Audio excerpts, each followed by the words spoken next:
नीतीश सरकार पर लगातार यह आरोप लग रहा है कि बिहार में क्राइम बढ़ रहा है। विपक्ष यह आरोप लगा रहा है कि कानून पूरी तरह से फेल हो चुका है। आरजेडी से लेकर कांग्रेस तक नीतीश सरकार को महाजंगल राज की संज्ञा दे रहे हैं। दूसरी तरफ एनडीए के नेता लालू के समय का जंगल राज याद दिलाकर आरजेडी को घेरते हैं। ऐसे में यह जानना बेहद जरूरी है कि सच्चाई क्या है। क्या सच में बिहार में महाजंगल राज आ गया है या नीतीश कुमार ने सुशासन के मॉडल को हकीकत में बदल डाला है? राज्य अपराध रिकॉर्ड ब्यूरो एससीआरबी के आंकड़ों के मुताबिक बिहार में अपराधों की संख्या 2015 से 2024 के बीच यानी 9 सालों में 80% बढ़ी है। और अगर पूरे भारत की बात करें तो इन 9 सालों में भारत में अपराध औसतन महज 24% बढ़ा है। यानी बिहार राज्य में बाकी राज्यों की अपेक्षा अपराध ज्यादा हुए हैं। इन सब आंकड़ों के इतर एक और आंकड़ा सामने आया है।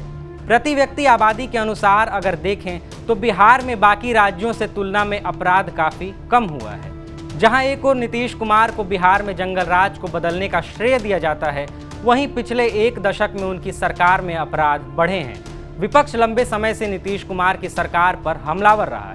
आरजेडी नेता तेजस्वी यादव ने दावा किया है कि बिहार अव्यवस्था में डूब गया है और इसका नेतृत्व एक बेहोश मुख्यमंत्री कर रहे हैं। कि अपराध तो इतना बढ़ गया है कि अपराधी विजय और सम्राट हो चुके हैं। क्रिमिनल डिसऑर्डर हो चुका है लॉ एंड ऑर्डर का।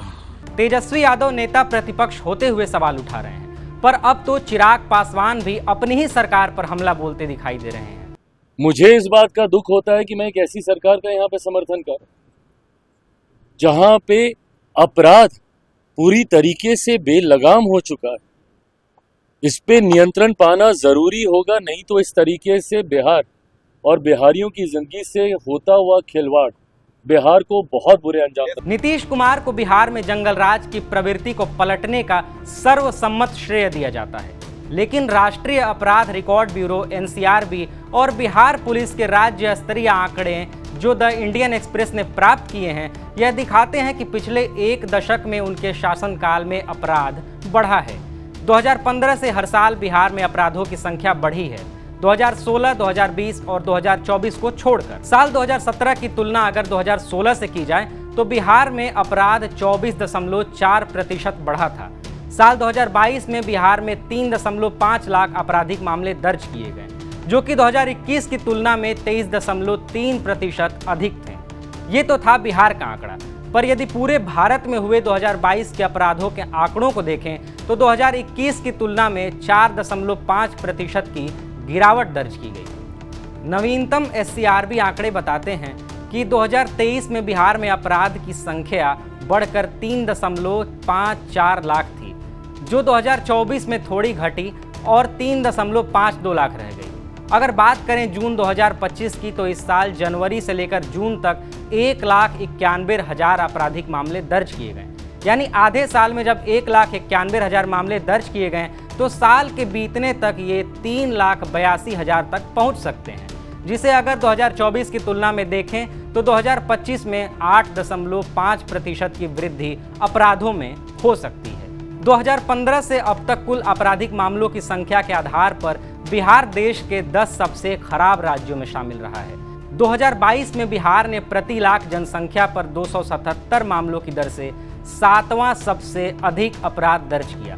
वहीं पूरे भारत में यह दर 422 मामले प्रति लाख जनसंख्या रही। दरअसल 2015 के बाद 5 वर्षों तक दिल्ली ने सबसे अधिक अपराध दर्ज किया, जबकि 3 वर्षों तक केरल सबसे खराब स्थिति में रहा। अधिक अपराध के पीछे एक कारण यह भी है कि मामले कितने दर्ज किए जाते हैं। केरल और दिल्ली के निवासी आर्थिक और शैक्षणिक रूप से आगे हैं, इसलिए वहां अपराध के रिपोर्ट करने की संख्या भी अधिक है।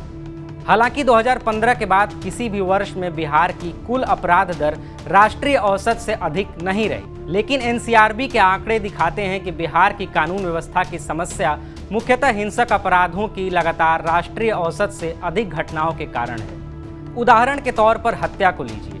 2015 में कुल 3,178 हत्या के मामले आए थे, जो कि 2022 में घटकर 2,930 हो गई।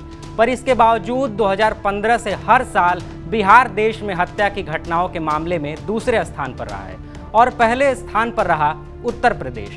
ऐसा इसलिए है कि उत्तर प्रदेश की जनसंख्या बिहार से कहीं अधिक है, पर अब जब इतनी हत्याएं हो रही हैं तो सवाल ये है कि इसका कारण क्या है। बिहार में हत्या का सबसे आम कारण संपत्ति विवाद रहा है। कुल हत्याओं की हिस्सेदारी के रूप में देखें तो संपत्ति विवाद से संबंधित हत्याएं सबसे ज्यादा रहीं। इसी के साथ साथ आपसी रंजिश भी हत्या की सबसे बड़ी वजह रही। इन अपराधों में बढ़ोतरी का एक अहम कारण अवैध हथियारों का इस्तेमाल और नकली हथियार लाइसेंस भी हैं। बढ़ते अपराध की एक बड़ी समस्या यह भी है कि बिहार में पुलिस बल की भारी कमी है। बहुत सारे पद खाली हैं, जिससे कानून व्यवस्था संभालने में मुश्किलें आती हैं, जबकि राज्य पुलिस पर अच्छा खासा खर्च भी कर रहा है। हालांकि सत्ताधारी दल का यह कहना है कि पारिवारिक या संपत्ति विवाद में हुई हत्याओं को कानून की कमजोरी से नहीं जोड़ना चाहिए। बीजेपी या जदयू के कई नेताओं ने मीडिया में यह बयान दिया है कि बिहार में संगठित अपराध घटे हैं। उनका आरोप है कि 2005 से पहले सरकार के सह पर गैंगवॉर और संगठित अपराध होते थे, अभी ऐसा नहीं हो रहा है। वहीं विपक्षी पार्टियों का आरोप है कि नीतीश सरकार की पुलिस कमजोर हो गई है। प्रशासन बिहार में हो रही क्राइम को रोकने में पूरी तरह फेल है। इन आंकड़ों और आरोपों पर आप क्या सोचते हैं, कमेंट बॉक्स में हमें जरूर बताएं। बिहार से जुड़ी सभी जरूरी खबरों के लिए बने रहिए TV9 बिहार झारखंड के साथ। नमस्कार।